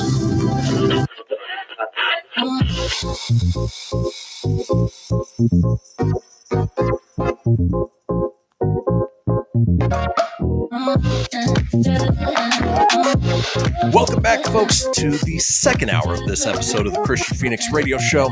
It is Friday, May 14th. We are your daily dose of laughs and levity in a crazy, crazy world. Still joined by my co-host, the Savage One, Mr. Tony Spark. Tony, are you ready for the fastest hour of the day? I like turtles. I just like that soundbite so much. I like turtles. And it is the last fastest hour of the day, as we mentioned at the top of the last hour. And every day will be just the fastest hour of the day from now on.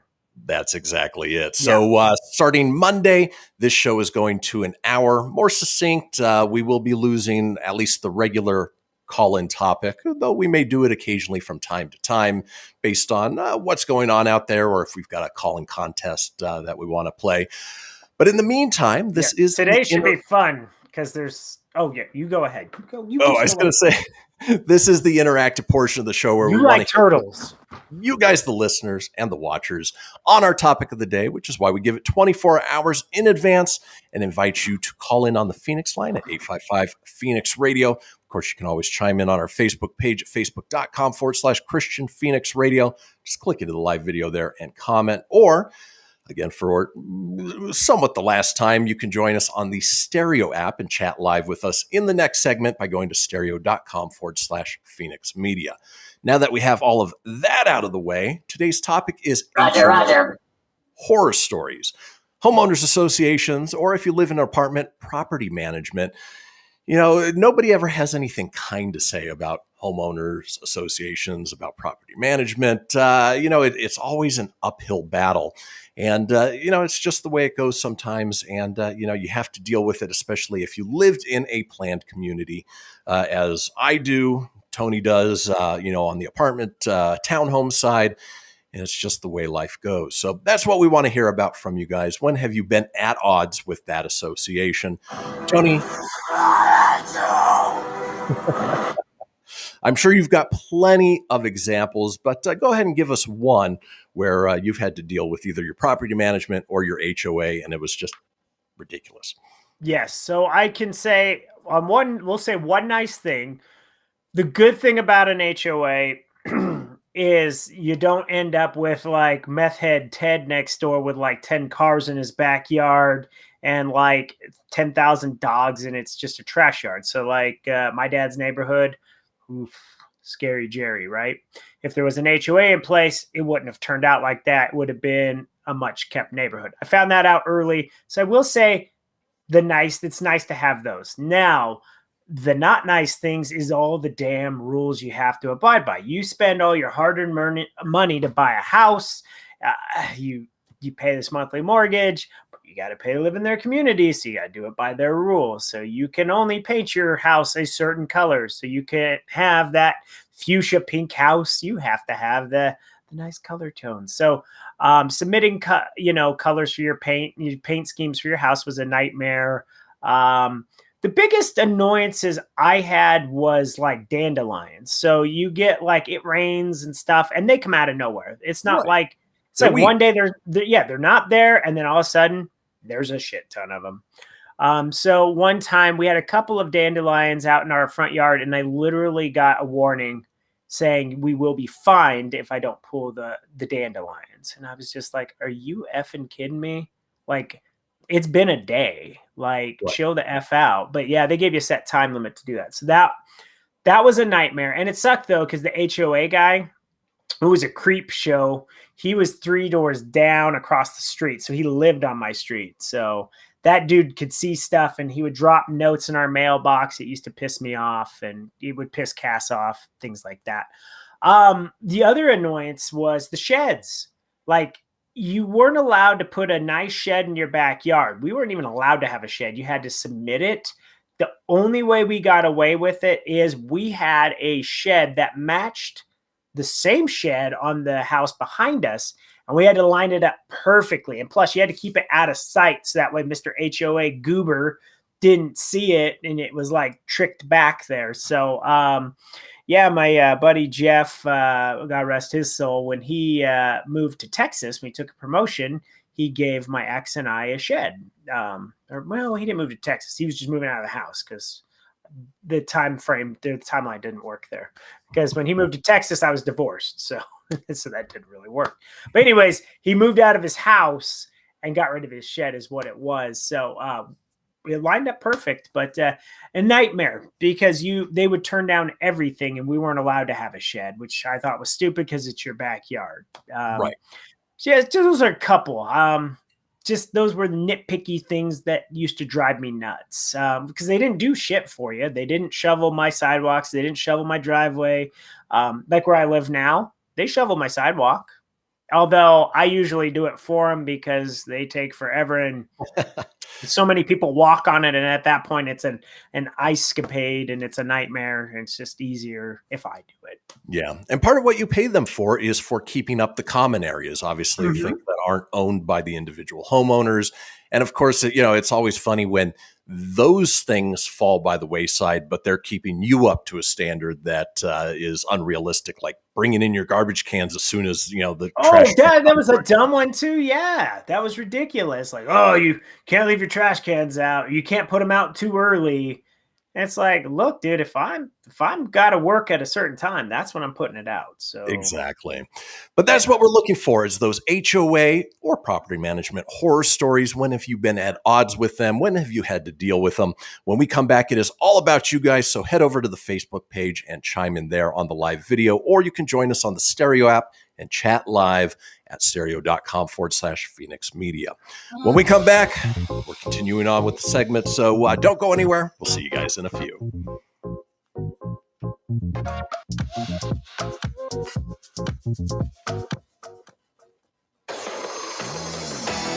Behold my precious. Ooh, let me tell you something right here. It's the Loot Crate subscription box, full of exclusive loot, fun surprises delivered to your door every month. Just pick up your favorite geeky genre, Daddy. From the original Loot Crate DX collectible boxes, dude. Cowabunga! To the loot-heavy video game box. Woohoo! Yee-hoo! Box. What's with you today, huh? Wowzers! With kits starting as low as $11.99 per month, there's a box just about for all collectors. To get your peek on, head over to phoenixmedia.us/loot crate and claim your exclusive offer. That's FENIXmedia.us/loot crate. Great Scott! Snap into a loot crate, dig it? I spend a lot of time in the backyard, and I'm the center of attention at summer barbecues. In '96, I made some of the tastiest s'mores. And in '09, it was me, your backyard fire pit, that accidentally started a wildfire when a summer breeze carried one of my embers into some dry brush. Spark a change, not a wildfire. Visit SmokeyBear.com, brought to you by the U.S. Forest Service, your state forester, and the Ad Council. Only you can prevent wildfires. Hope you enjoyed your meal. And I just want to say, he's lucky to have a brother like you. Lucky? Caring for my brother is far from easy. But he's a part of me, like my arms and legs, so I'll be his. No time for tired. Nothing can disable this love. He needs me, but I'm the lucky one, even though I need help now and then. If you're caring for a loved one, visit aarp.org/caregiving for care guides and community. Support for your strength. Brought to you by AARP and the Ad Council. What if I told you that a tornado was going to happen tomorrow, right where you live? That it would touch down at exactly 3:17 p.m., and I told you the exact path it would take. You would, of course, prepare. You would talk with your loved ones, and you'd make a plan today. It's true, I can't tell you a tornado will strike tomorrow, but shouldn't you have a plan anyway? Go to ready.gov/communicate and make your emergency plan today. Don't wait. Communicate. Brought to you by FEMA and the Ad Council. This is Mario Andretti. You know me as a race car driver, but I'm also a Meals on Wheels volunteer. I've raced against the sport's biggest personalities, but I've never met more vibrant, amazing people than the seniors served by Meals on Wheels.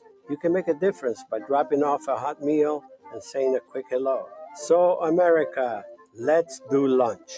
Volunteer your lunch break at americaletsdolunch.org. This message brought to you by Meals on Wheels America and the Ad Council. You're listening to Fenix Media. Listen live and explore more great shows at phoenixmedia.us.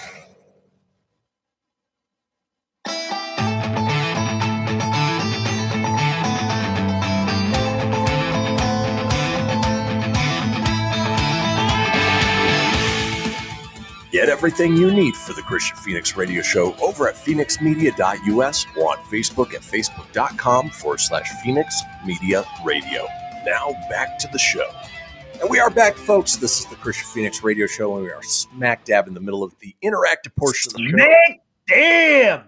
Where we want to hear from you guys, the listeners and the watchers, on our topic of the day. Of course, you can do so by heading over to our Facebook page at facebook.com/Kristian Fenix Radio. Click into the live video there and comment with your HOA horror story. Or in just a few minutes, you can join us on the Stereo app at stereo.com/Fenix Media. Chat with us live, and we'll be going through a little stereo roulette, grabbing people at random and asking them about their HOA or property management horror stories. Now, before the break, Tony shared just the pain in the ass it was to try and get approval for not only paint colors, but trying to get a shed in the background. A lot of times these HOA members, they're retired folks in the neighborhood, and they have nothing better to do than, walk around and nitpick at what people are or aren't doing, at the same time not keeping up their end of the bargain, which is why we pay, HOA dues on a monthly basis. So many ways that it could possibly go. For me, I think our biggest headache was when we moved into this house, there was an area of the front yard that had really sort of big overgrown bushes that, difficult to maintain, didn't look all that great, really didn't fit our aesthetic. So we wanted to pull those out and replace them with trees. And of course, you got to go through the approval process. So, we asked for permission. They came back and asked for a site plan. So we had to work up a site plan of what it would look like, where they would go, what's being removed, what's going in there. Submitted that, and then they come back 30 days later and say they want to know the specific types of trees that we're going to be putting in. So we have to go back, put together, okay, these are the types of trees. This is how much water they require, blah, blah, blah. Submit that. 30 days later, they come back and want to know, what's the time frame? How long is it going to take? And we just got tired of going through this back and forth over the course of months that at one point we just did it. We just pulled them out, planted the new trees in, and prayed that they didn't notice. And luckily they didn't. But what's frustrating about that is when we were taking the dogs on a walk the other day, we're walking around and passed by a house that in the entrance to their driveway had 2 gigantic stone lions holding a ball on each side. Was it like Back to the Futures? Yeah, okay. That's what I picture. Right. That was for the entrance to a neighborhood. These were essentially the same size at the entrance to a driveway at a home. It looked like you were entering the MGM Grand in Vegas. I mean, it's almost over the top. And I'm curious how they got approval to do that, given the headache that we had to go through just to plant a couple trees. So it's frustrating. My guess is that one of the HOA members lives there, and they took a little special consideration for themselves. That's nuts. The whole fact that the HOA can control all that stuff just drives me nuts, dude. Exactly.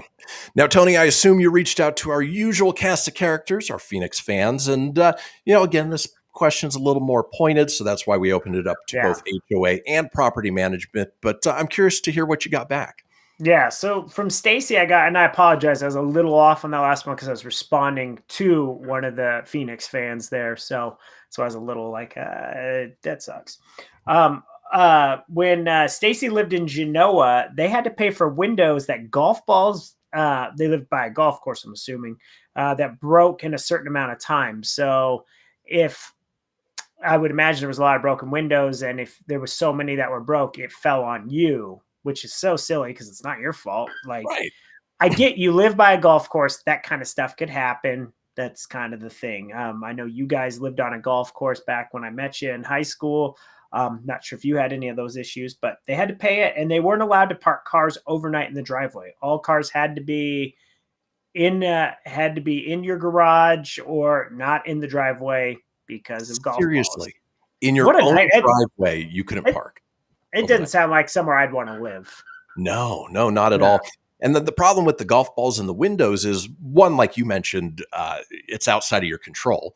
Obviously, it should be up to the golfers to pay a little extra, or the golf resort to reimburse folks for it. And then it falls on your homeowner's insurance, which, if you've got $1,000 deductible, replacing a window may cost you $600. Well, you're paying that anyway. And then your insurance rates go up. So it's just frustrating that, go ahead and govern the things that can be seen from the roadway.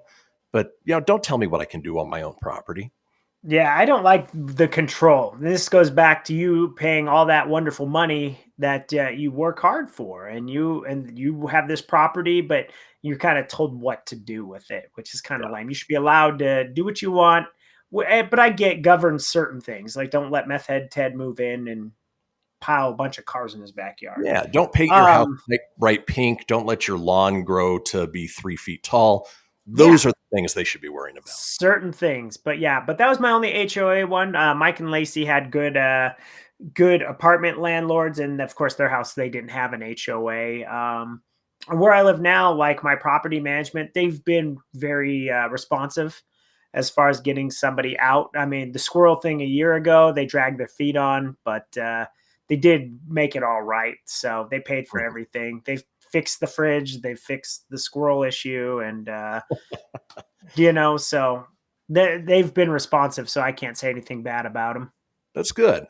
And sometimes, and maybe more so property management than HOAs, they can be great and responsive. When you and I, Tony, lived together in Thornton in that townhome, again, it was one of those things, we moved in fall, went through the entire winter, got to spring and summer, went to turn on the AC and realized there was no actual AC.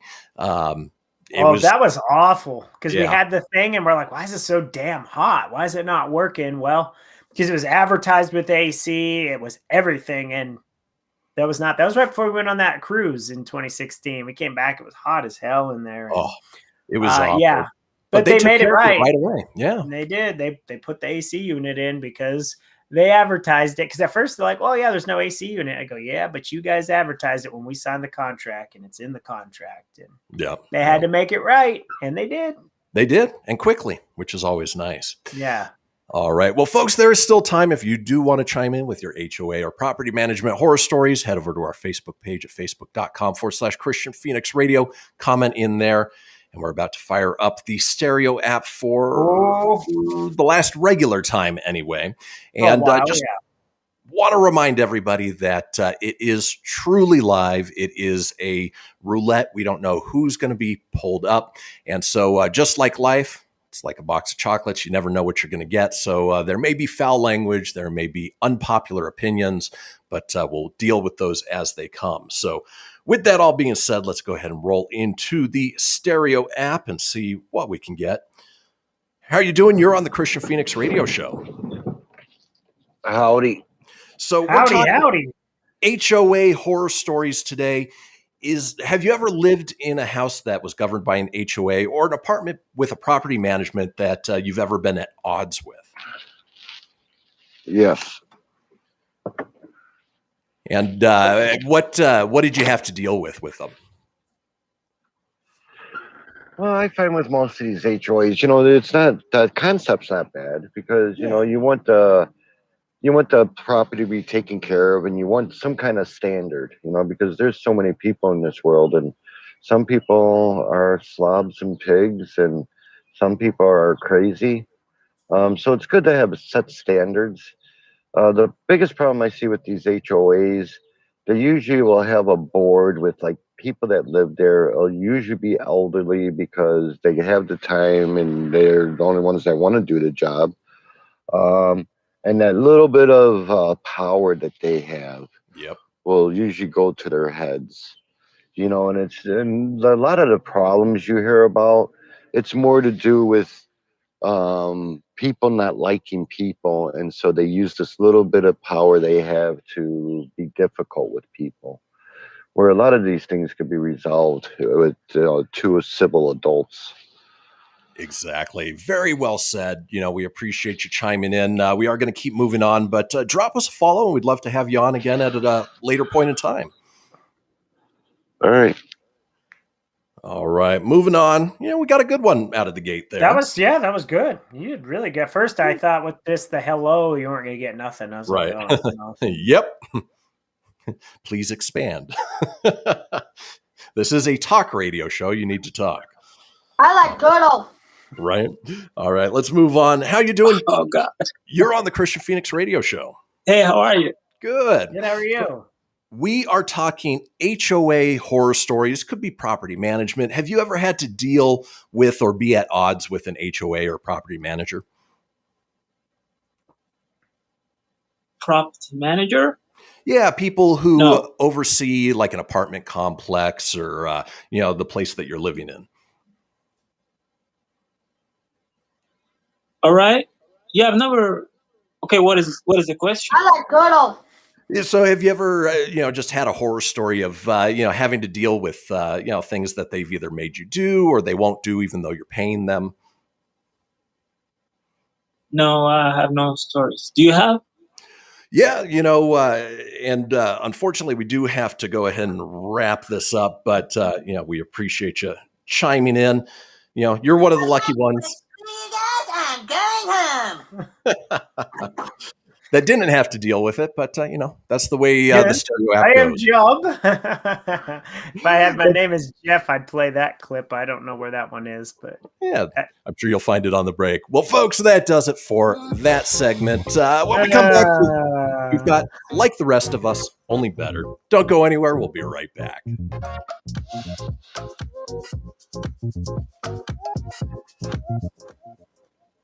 Okay, what are you wearing right now? Nothing. That's right. So mommy's going to teach you how to dress yourself. Underwear always comes first, name tag at the back, then pants, then shirt. Get the first button in the right hole or you have to start all over. Socks going first, then shoes, right on right, left on left. With shoelaces, just take the ends, cross them over, switch the loops. The rabbit goes down the hole, pull tight, and you're left with bunny ears. Got it? Why are your pants on your head? Most parenting's hard to do in just 2 minutes. But 2 minutes twice a day making sure they brush their teeth is easier, and it could help save them from a lifetime of tooth pain. Visit 2min2x.org to find out more. A message from the Partnership for Healthy Mouths, Healthy Lives, and the Ad Council. This message is for all of you sitting in the passenger seat. And apologies if it gets a little uncomfortable. But how does it feel to be at the mercy of someone who thinks a random text is more important than your life? Someone who takes their eyes off the road while speeding along in a 3-ton hunk of steel. Freaky, right? Well, why not just ask them to stop? Or better yet, volunteer to text for them. It might be a little awkward, but believe me, you'll live. Learn more at StopTextStopWrecks.org. Brought to you by the Ad Council and the National Highway Traffic Safety Administration. We are live outside the home of Joe and Rosie Goddard, where a pretty big tickle fight broke out just minutes ago. Sources say their father instigated the laughter. Let's go inside for a comment. Apparently, they have no comment. Dads, let this be a reminder that it only takes a moment to make a moment.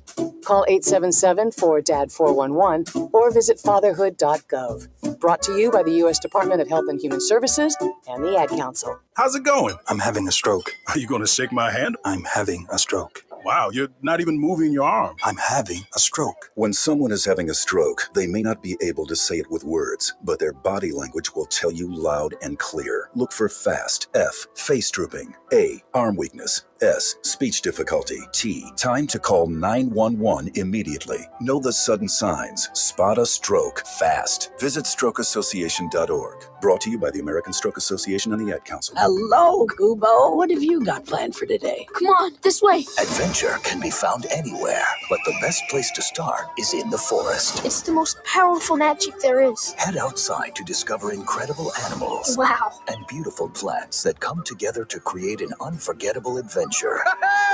So grab your loved ones and explore a world of possibilities. Visit discovertheforest.org to find the closest forest or park to you. Brought to you by the Ad Council and the U.S. Forest Service. My teacher said that we should have a plan in case of an emergency. Do we have one? First thing I'm going to do is grab a flashlight with dead batteries. I'm going to start randomly throwing clothes in the bag. You two will be hiding in the closet and Dad won't be able to find you. And that's when we both start crying. Uncontrollably. Can you pass the cutlets? Winging it is not an emergency plan.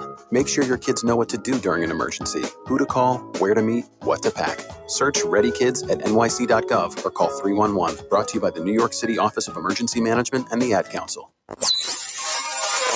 You're listening to Fenix Media. Listen live and explore more great shows at phoenixmedia.us.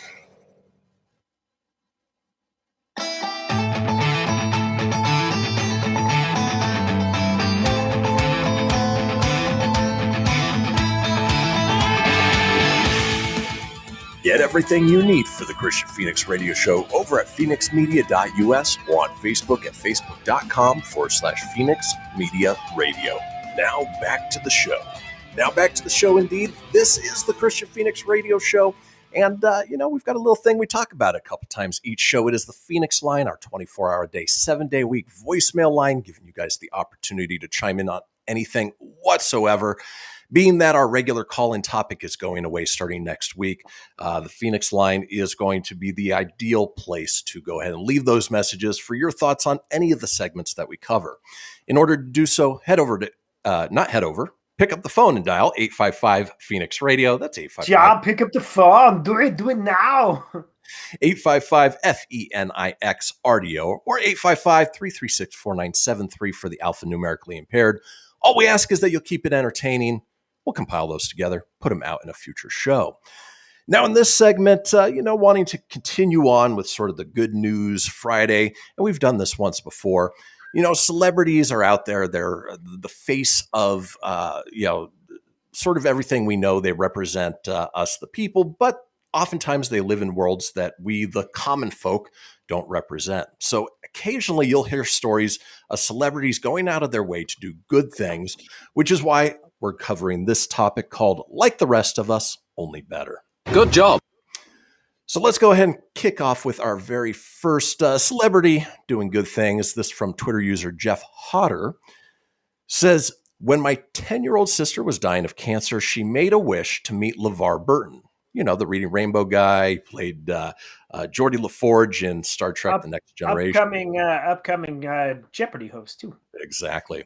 Well, he flew to Boston to spend the day with her, and after would call regularly to check in. He was the highlight of her short life. That gave me goosebumps. I mean, the fact that obviously, she didn't make it due to cancer, but he took such a personal interest in seeing how she was doing that, he made a difference, even though, she's not around to talk about it today. That's awesome. It is. Very good. Goes with the whole Good News Friday stuff, right? Yeah. I love it. It makes me feel good. But let's keep rolling on with, celebrities. They're like the rest of us, only better. Good job. This one from Twitter user Deja. There's a picture of her with Chadwick Boseman. It says, he came up to me and said, "You're so beautiful. Can we take a picture?" So it wasn't her going to the celebrity saying, "Hey, can I get a selfie?" He walked up to her, paid her a huge compliment, and took a picture. And, for all intents and purposes, everything I hear about Chadwick Boseman in even his short life, he passed away recently. He was just a outstanding, kind, and loving person. Yeah, he seemed like a genuine great guy, super nice, well-liked by everybody. Well, you can always tell from his acting and stuff that you just got the vibe. He was very nice, non-arrogant. I know actors have to play parts, but you think of what he did in 42, Black Panther, and other movies, and just genuinely just great to watch. And I'm sure he was a very nice person. Yeah. And what'd be interesting to find is I'll look up a list for a later segment of celebrities who turned out to be true assholes. See the other side of the coin. But in the meantime, we're giving you the feels today, talking just like the rest of us, only better. Good job. This from Twitter user XTeen Max says, Meryl Streep. She introduced herself to a few of us as we were working. When she said, "Hi, I'm Meryl," to me, all I could muster was, "I'm just with the caterers." She leaned in and quietly replied, "I'd rather be with the caterers too." And so, they sometimes don't like the limelight. They just want to be regular people that, aren't necessarily noticed when they're out in public. And oftentimes when you run into them, if you just treat them like a human being and don't gush and fan over them, they'll be just a human being back to you, basically. Yeah, you can't geek out too much. Like, it's cool to see. You're like, oh my God, they're really there. But they just do a job. Like, they're paid to act and they're paid to entertain. But on their downtime, they're not paid to do any of that. They're just trying to be everyday people. You go out and shop. They eat poop.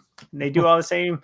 The same shit we do, pretty much. Yeah. Well, they eat shit for breakfast. You eat piece of shit like you for breakfast. Yes. It is hard though, like, not to gush, but there are certain some people are crazy, man. I've heard of stories where they hound them in the bathrooms and things like that. Just like you took a piss next to Kerry King of Slayer. I've taken a piss next to Dave Mustaine of Megadeth, and there definitely was no conversations. It was just like in your head, you're like, holy shit, I'm taking a piss next to so-and-so. Yeah, mine was a very short one. Looked over and said, "Big fan." That's it. And then he bought me a beer. So let's move on, talking celebrities like the rest of us, only better. Good job. Twitter user Slammin' Danny G. Slammin' Dan! Twitter handle says, my mom lives in a small town 2 hours north of Toronto. Many celebrity cottages in the area. One day, Martin Short and Tom Hanks went to the hot dog stand in town, but the guy was out of buns. So they manned the stand while he ran to the store. Could you imagine living in this little, small town, going to the local hot dog stand, and there stands Tom Hanks and Martin Short, who are just doing this guy a favor while he goes out and runs and gets more buns? That'd be awesome. That'd be pretty damn cool. You're like, it's just like, and that's just nice. Like, if I was a celebrity, that's something I would do. I would try to make people's days and just, but I can imagine it'd be a nightmare for a lot of them to go out public and stuff, especially with paparazzi, people following around with cameras, just annoying. Oh, totally. Yeah. But, that's the trade-off for being paid lots of money to play pretend for. Yeah. Let's keep rolling on. Celebrities, like the rest of us, only better. Good job. Speaking of hot dogs, this one from Twitter user DC Sharon. Says, I didn't meet him, but a friend of mine was walking along the beach at night in the Hamptons and unknowingly passed by Spielberg's house. A voice yelled out, "Hey, you want a hot dog?" My friend walked up and Tom Hanks gave him a hot dog. Boy, another Tom Hanks and hot dogs. Is there anything less American than Tom Hanks hot dogs? The only thing we're missing is an apple pie in the story, and you've got the peak of Americanism. There you go. Isn't that random? You just walk in and Steven Spielberg pops out. Hey, you want a hot dog? Be like, what the F? I don't like hot dogs. No. But it'd just be a weird story. I mean, would you say no? Probably not. It's Steven Spielberg. Right. Well, in that case, it was Tom Hanks at Spielberg's house. And so Hanks offered the hot dog. But even if you were a vegan. That dude likes hot dogs. Would you say no to him? No. Hell no, Josh Baskin. Let's keep rolling on celebrities, just like the rest of us, only better. Good job. Twitter user Kimberly Dewey said, Henry Winkler. I met him in Raleigh a few years ago. He spent time talking to me and is the nicest man I've ever met, celebrity or not. Hey, I've heard that. He frequents Fort Collins, actually. He was at a local store here, and they put it in their Coloradoan, or the Fort Collins Coloradoan, whatever their little newspaper is here. And he's always very friendly. He pops in, and the locals say he's very nice too. So, well, especially for a lot of these actors who are really only known for one role in their entire career. You know, they never live down that one role. A lot of them are bitter about it. They don't like when people refer to that one role. Whereas Henry Winkler, especially now, he's doing shows like Barry, and he's a part of Adam Sandler's inner circle. But people still know him as the Fonz, and he embraces it, and is, from what I've heard, genuine and caring when people approach him. So very, very cool story. Moving on with celebrities, just like the rest of us, only better. Good job. Twitter user Molly Sante said, Jeff Goldblum. I ran into him at a film festival, instinctively smiled because, of course, I recognized him, and he just opened his arms wide and walked right in for a hug. It was awesome. He was very tall. Yeah, another guy who I would love to just have a lunch with him. You know, he's essentially become a character of himself, playing sort of the same role in everything he does. Yeah. But I expect he would be fascinating to just sit and talk with. Yeah. I wonder, well, him and Sean are friends now, right? Like they talk. I think to some degree. And he's her celebrity crush. So. Yeah. Which is pretty funny. But and then I think we got time for maybe one more. Let's see. What would be a good one? This one. So talking, like the rest of us, only better. Good job. Twitter user bcarlton727, and I imagine this guy would be as nice as they come. Paul Rudd, the ageless wonder. We had dinner next to him and his friends in Rhinebeck, New York. My daughter dropped her fork and he picked it up for her, then got a clean one to replace it. My kids just called him Ant-Man, and he never corrected them. He smiled the whole time and talked with them. Again, another guy I would love to just hang out and talk. I would say of celebrities, he'd be one I'd really like to hang out with. I always say Sammy Hagar would be the rock star I'd want to hang out with for a day. Okay. But Paul Rudd would definitely be the actor. One of the actors I like to hang. He seems just like a great dude, and the fact that he's just super nice. So, well, and that's funny too. Just awesome stuff. I was going to say, I know we're about to end the segment, but Adam Sandler's IHOP one, like he's like, oh, she was doing her job. She was a very sweet lady, and they just didn't have all you could eat milkshake. So I had to leave. Like, he made a joke out of it, but he was nice. And then he went back, said hi to her, and then he donated some money to some charity thing they were doing that day. So that's really cool. Yeah, I've heard he's super nice if you approach Adam Sandler. If you're nice to him, he's very friendly from what I hear. Right on. Very inspiring. Well, folks, that does it for this segment. When we come back, final segment, not only of the week, but also of the show. So, folks, don't go anywhere. We'll be right back.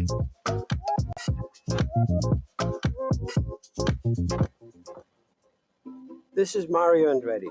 You know me as a race car driver, but I'm also a Meals on Wheels volunteer. I've raced against the sport's biggest personalities, but I've never met more vibrant, amazing people than the seniors served by Meals on Wheels. You can make a difference by dropping off a hot meal and saying a quick hello. So, America, let's do lunch.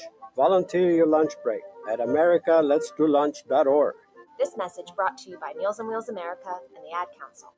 People been saying to your friend, get a different face, and posting on their feed, they're super ugly. The things they say to them online are cruel and they're not true. So tell your friend, I'll stand up for you.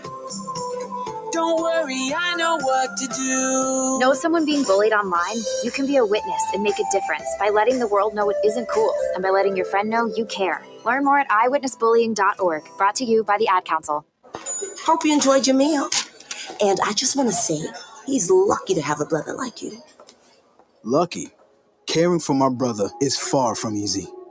But he's a part of me, like my arms and legs, so I'll be his. No time for tired. Nothing can disable this love. He needs me, but I'm the lucky one, even though I need help now and then. If you're caring for a loved one, visit aarp.org/caregiving for care guides and community. Support for your strength. Brought to you by AARP and the Ad Council. Allison is perfect. I mean, she'd never tell you that. She's humble and perfect. She likes everyone. She even likes her untidy roommate's weird guinea pig. Allison, wait, are you texting and driving? Allison, no. That's the exact opposite of what I was just saying about you. Why, Allison? Why?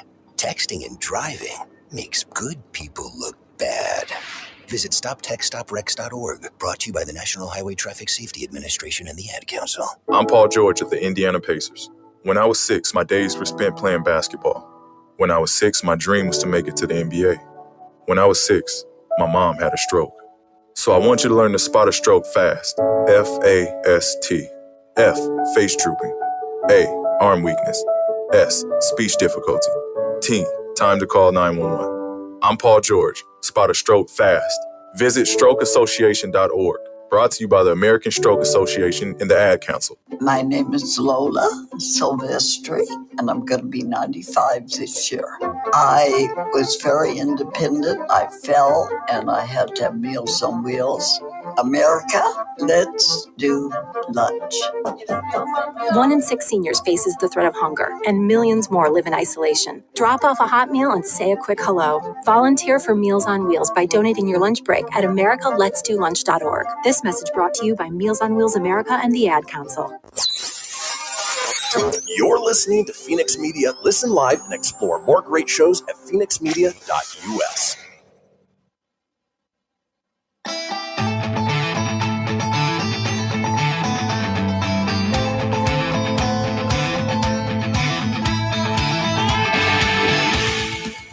Get everything you need for the Kristian Fenix radio show over at phoenixmedia.us or on Facebook at facebook.com/Phoenix Media Radio. Now back to the show.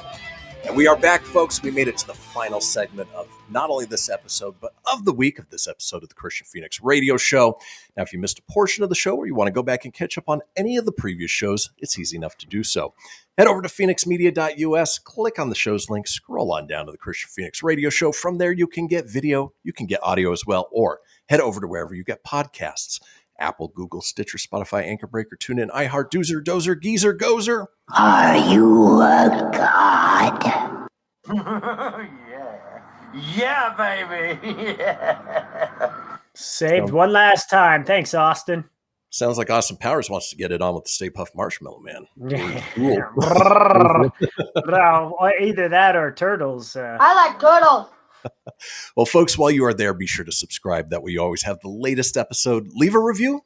Let us know what you think and tell your friends. Because why, Tony? Sharing is caring. Sharing is caring, which is why we do this segment each and every day. We like to drop a little knowledge on you, hopefully make you laugh at the same time. It is time for This Day in History. Traversing the globe for the stories that turn the world on its head. It's This Day in History with your correspondent on the beat, Kristian Fenix. Thanks, Siri. Well, let's go ahead and kick off with this day in 1483, the coronation of Charles VIII of France, also known as Charles the Affable. God, that'd be the worst nickname. You know, you've got William the Conqueror, Charles the Somewhat Liked. Yeah. Charles the nice guy. He should just be Charles the goofy face. Right. Charles the affable. You're King Charles, I'm Charles Affable. Moving on, Face. this day in 1610, Henry IV of France is assassinated by a fanatical Catholic, Francois Ravaillac, who stabs him to death in the streets of Paris. Fatality. I got to say, of all the ways to go, being stabbed to death would probably be one of the worst. That would not be good, no, because you have to keep feeling it, then you got to sit there in pain. I'd imagine. Oof. Yeah. You know, you think you get pricked by a little thing like a tack or glass, or any little cut, and it just hurts. Ooh. Nope. I'd rather for quick and painless. Well, let's keep rolling on. This day in 1787, delegates gather in Philadelphia to draw up the U.S. Constitution, which kind of blows my mind a little bit. Obviously, we gained our independence in 1776. It wasn't until 11 years later that the Constitution was actually drawn up. Wow, that's when we the people started, huh? Yeah, crazy. Yeah, you thought it, happened right away. That 11 years is a long time. Well, it seems they just like to. They delayed back in the day. They're like, we'll get to it. We'll get to it. Yeah. I'll figure that out for you. Yep. Moving on, this day in 1796, English country doctor Edward Jenner administers the first inoculation against smallpox using cowpox pus in Berkeley, Gloucestershire. Yummy! Delicious. Gross. Could you imagine, the COVID vaccine if you found out that came from the pus of some other living animal? No, I don't want to know. I got injected with whatever the hell it was. Right. It's made me less funny. More funny looking, less funny. Moving on, this day in 1804, Lewis and Clark's expedition commissioned by Thomas Jefferson sets out from St. Louis to the Pacific coast. Of course, they are well-documented pioneers, and a lot of what they did helped found a lot of the major cities here on the West Coast. Denver's part of that. Salt Lake City, even to some degree, Reno here. Yeah, that's cool. We're all linked, man. Moving on, this day in 1853, Gale Borden, land surveyor, newspaper publisher, and inventor, patents his process for condensed milk. And I don't know if it's just an older generation thing, but have you ever seen old folks like pop open a little can of condensed milk and just drink it straight from the can? No, I've never seen that. Weird. It is weird. Yeah. I mean, I use it for baking, like making fudge and things along those lines, but never straight from the can. That's crazy. And this dude has a badass beard, dude. The thing's like he's clean shaven right here, and then it's like over Redenbacher pops just down here. It's all big. I'm gonna have me some condensed milk, Millie. How about you? He looks like the right age to be drinking it. So I've got a bit of cream on my chin. Moving on, this day in 1938, The Adventures of Robin Hood, directed by Michael Curtiz. Boy, words are hard today. William Kiley and starring Errol Flynn and Olivia de Havilland is released. And, you think classic Robin Hood in tights, and Errol Flynn is the picture that pops into most people's minds. I don't know who Errol Flynn is. Seriously? No. Look him up. No, I don't know. I was going to say I like The Adventures of Phoenix and Sparks instead. There you go. All right. Moving on, this day in 1948, Israel declares independence from the British administration. Unfortunately, they're dealing with some major stuff, almost all-out war right now with Palestine. So, for both sides, I feel for the losses that are happening there right now. Bad stuff, man. Yep. Moving on, this day in 1961, Sterling Moss wins the 1961 Monaco Grand Prix. And, if you're a race fan at all, if you enjoy Formula One, Sterling Moss was just one of the pioneers, the superstars of the racing sport. You got to admire somebody who can drive a car at 200 miles an hour for 2 hours on end and, be able to have lightning fast reflexes. Yeah, he's definitely also looked like he was a ladies' man too. Oh, he was. He definitely was. was going to say, he definitely looked like he'd be popular with the ladies. Yep. Let's roll on. This day in 1967, New York Yankee Mickey Mantle hits career home run number 500 off of Baltimore Orioles' Stu Miller. Who? Obviously, one of the reasons his rookie card is one of the most expensive in the world. Yeah, Mickey Mantle, what an amazing ball player, man. Yep. So, speaking of amazing ball players, this day in 1972, in Willie Mays' first game as a New York Met, his homer beats San Francisco Giants 5-4. And if I'm not mistaken, that was his traded. Yeah, he got traded. The Say Hey kid. He just turned 90 too. Not 92, but he just turned 90. Also, just like a week ago. Yeah, also. Not to confuse, like I know he's 90, but Willie Mays is just a legendary Giant. He still supports the Giants. They still parade him around. He's definitely not known as a Met, but he did get traded there. Well, needless to say, his first game against his old team, he said hey to them with the home run that won the game. So, yeah. Moving on, this day in 1986, the Netherlands Institute for War Documentation publishes Anne Frank's complete diary. I don't know if you read that as part of required reading for school. We had to read it, in school, yeah. Ooh, the Diary of Anne Frank. It's a tough read, but it's an important one. Absolutely. Moving on, this day in 1989, the first time since 1948, a player hit 6 consecutive doubles. Good old Kirby Puckett of the Minnesota Twins. He was a great ball player. I remember that World Series they won in 90, that big walk-off home run he did. Puckett was awesome. Definitely a great ball player. And in middle school, spent a couple years in Minnesota, and he was just an icon of the state and the city. Oh, yeah. He seemed like a nice guy, too. I mean, Kirby was definitely fun to watch. Cool name, great ball player. Totally. Also sticking in the realm of baseball, this day in 1997, baseball's executive council suspends New York owner George Steinbrenner. Don't recall the reason why, but I know he was highly controversial and, had no problems just spending money on players, which I'm sure it had probably something to do with. Yeah, definitely. There's a lot of baseball news today and records. There is. Well, moving on, this day in 1998, and with a loose connection to George Steinbrenner, Seinfeld's final 2-part episode, the finale, airs on NBC to 76.3 million viewers. Commercials priced at $2 million for 30 seconds.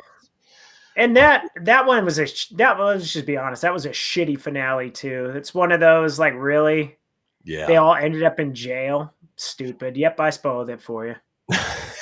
It was like that show kind of like I liked it, but I didn't like it. It was just one that kind of drove me nuts sometimes. Yeah, I casually watched it. I wasn't glued to it the same way I was like Friends or invested in the characters. Yeah. Because for the most part, the characters were unlikable people.